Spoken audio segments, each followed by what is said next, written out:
বিশ্বকাপ বাছাই পর্বে ঠিক আগের ম্যাচটা ব্রাজিল জিতেছিল। ইকুয়েডরের বিপক্ষে সেই জয়টাও কষ্টার্জিত মাত্র 1-0 ব্যবধানে, সেটাও বাছাই পর্বে টানা 3 ম্যাচ হারের পর। আর সেই জয়ের পর ব্রাজিল কোচ ডরিভাল জুনিয়রের সে কি হুঙ্কার নিশ্চয়ই মনে আছে। তিনি প্রেস কনফারেন্সে বলেছিলেন যে 2026 বিশ্বকাপের ফাইনাল খেলবে ব্রাজিল, আপনারা এটা ভিডিও করে রাখেন। আমি বলছি ব্রাজিল 2026 বিশ্বকাপের ফাইনালে খেলবো, ওই আত্মবিশ্বাস আমাদের রয়েছে।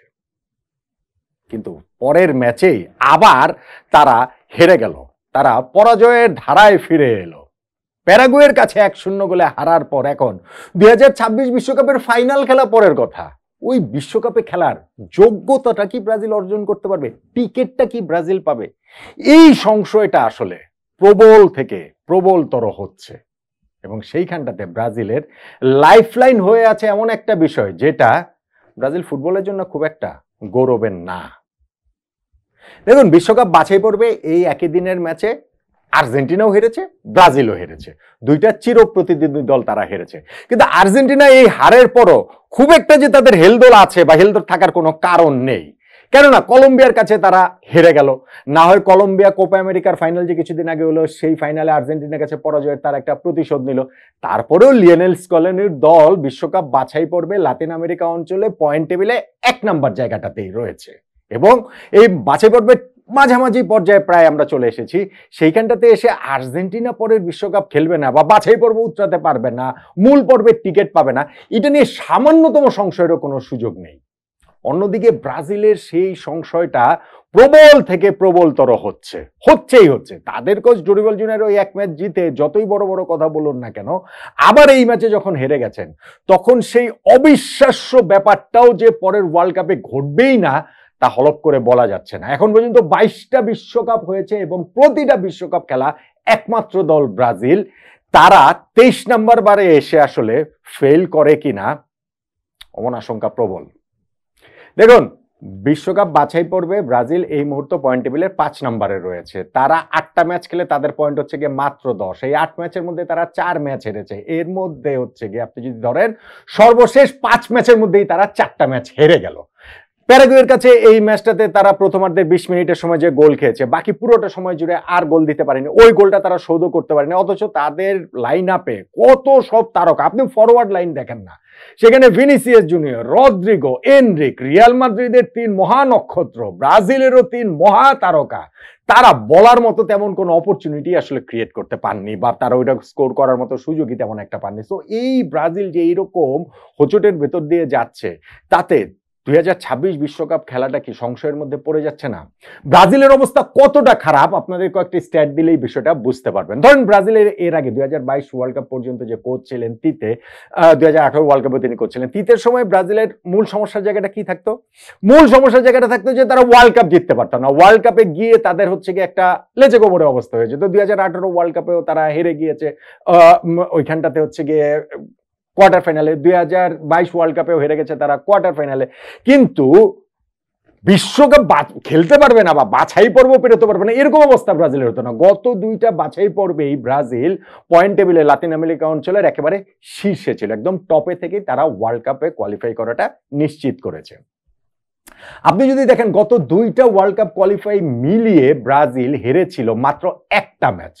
গত 2টা বিশ্বকাপ, আচ্ছা 2টার কথা বাদ দিয়ে আপনি 2006 বিশ্বকাপ থেকে যদি ধরেন, বিশ্বকাপ বাছাই পর্ব 2006, 2010, 2018, 2022, 2014টা ধরা যাবে না, কারণ ওইটাতে ব্রাজিল হোস্ট ছিল, ফলে বাছাই পর্ব তাদের খেলতে হয়নি। বাকি যে 4টা, এই যে সর্বশেষ 4টা বিশ্বকাপ বাছাই পর্বে যে ব্রাজিলকে খেলতে হয়েছে, সেইখানে বাছাই পর্বে তো হচ্ছে গিয়ে 10টা দল থাকে লাতিন আমেরিকা অঞ্চলে, 10টা দলে প্রত্যেকের সঙ্গে হোম এন্ড অ্যাওয়েতে একটা করে ম্যাচ খেলে, অর্থাৎ প্রতিপক্ষ নয় দুগুণে 18টা ম্যাচ খেলে। সো 4, 18, 72টা ম্যাচ আসলে 71টা, কারণ গত বিশ্বকাপ বাছাই পর্বে ব্রাজিল আর্জেন্টিনা ম্যাচটা পোস্টপোন্ড হয়ে গিয়েছিল। সো 71টা বিশ্বকাপ বাছাই পর্বের ম্যাচে গত 4টা বিশ্বকাপ বাছাই পর্ব যদি আমি ধরি, তাতে ব্রাজিল হেরেছিল সব মিলে মাত্র 5টা ম্যাচ। 2006 বিশ্বকাপ বাছাই পর্বে 2টা ম্যাচ হেরেছে, 2010 বিশ্বকাপ বাছাই পর্বে 2টা ম্যাচ হেরেছে, 2018 বিশ্বকাপ বাছাই পর্বে 1টা ম্যাচ হেরেছে এবং 2022 বিশ্বকাপ বাছাই পর্বে কোনো ম্যাচ হারেনি। আর সেইখানে এইবার 8টা 4টা ম্যাচ খেলে ব্রাজিল 4টা ম্যাচ হেরে গিয়েছে। সো বুঝতে পারছেন ব্রাজিলের অবস্থাটা আসলে কতটা খারাপ, কতটা শোচনীয়। এই যে কোচের পর কোচ বদলাচ্ছে, পাল্টাচ্ছে, তাতেও ব্রাজিলের আসলে কোনো কিছুই চেঞ্জ হয়ে যাচ্ছে না। এই যে বিশ্বকাপ বাছাই পর্বে 8 ম্যাচ শেষে তাদের যে 10 পয়েন্ট মাত্র, এইটা ব্রাজিলের ফুটবল ইতিহাসে কখনোই বাছাই পর্বের এই অবস্থায় এত খারাপ অবস্থা ব্রাজিলের ছিল না। সো বিশ্বকাপ তারা আসলে খেলতে পারবে কি পারবে না, ওই নিয়ে সংশয়ের জায়গাটা থাকবে না কেন? ধরেন এখন এখানে 10টা দল খেলে, 10টা দলের মধ্যে ব্রাজিল পড়ে রয়েছে 5 নম্বরে, যেটা আমি বললাম 8 ম্যাচ শেষে তাদের পয়েন্ট হচ্ছে গিয়ে মাত্র 10। 2022 বিশ্বকাপ বাছাই পর্বে 8 ম্যাচ শেষে তাদের পয়েন্ট ছিল 22। মানে 8 ম্যাচের মধ্যে তারা হচ্ছে গিয়ে 7টা ম্যাচে জিতেছিল, একটা ম্যাচ ড্র করেছিল, 22 পয়েন্ট ছিল। আর এখন তাদের পয়েন্ট হচ্ছে গিয়ে মাত্র 10। এখন ব্রাজিলের সমানই কিন্তু আপনি যদি ধরেন ভেনিজুয়েলা, যারা হচ্ছে গিয়ে পয়েন্ট টেবিলে 6 নম্বরে আছে, তাদেরও পয়েন্ট 10, গোল পার্থক্যে হচ্ছে গিয়ে ব্রাজিল খালি একটুখানি এগিয়ে রয়েছে।